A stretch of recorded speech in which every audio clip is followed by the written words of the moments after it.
The tariffs, meant to come into effect on Friday, have long been hailed by the president as a way for the U.S. to be more competitive. Mr. Trump said, "I have determined that the necessary and appropriate means to address the threat to the national security posed by imports from steel articles from these countries is to continue these discussions and to exempt steel articles imports from these countries from the tariff, at least at this time."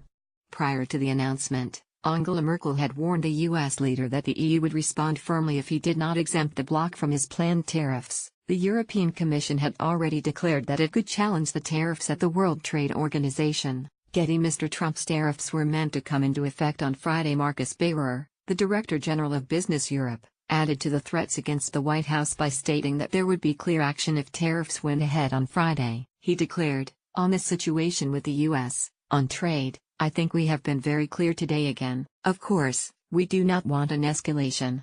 Of course, it's very important to keep a good and sound relationship with our major trading partner, which is the U.S.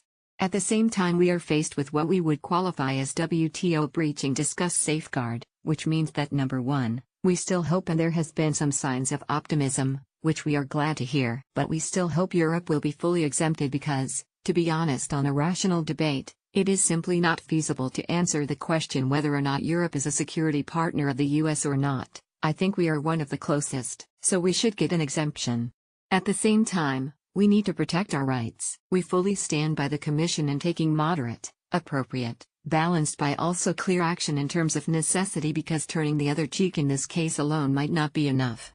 Mr. Trump also hinted that he could fully crumble to the pressure from the bitter bloc after explaining that after May 1 he would choose whether to drop exemptions or keep them in place according to the status of talks. It was also revealed that Argentina, Australia, Brazil, South Korea, Canada and Mexico would all receive extended deadlines until May 1. Donald Trump has seemingly bowed down to European Union pressure against his planned tariffs. Angela Merkel had warned the U.S. leader that the EU would respond firmly if he did not exempt it. From Friday, the U.S. will impose its 25% tariff on steel and 10% on aluminium. The move has been seen as a direct shot at China that Donald Trump has long lambasted on the subject of trade. Mr. Trump explained that he had chosen to exempt South Korea because of its important security relationship with Washington. The Republican firebrand added that his decision included the shared commitment with President Moon Jae-in towards eliminating the North Korean nuclear threat.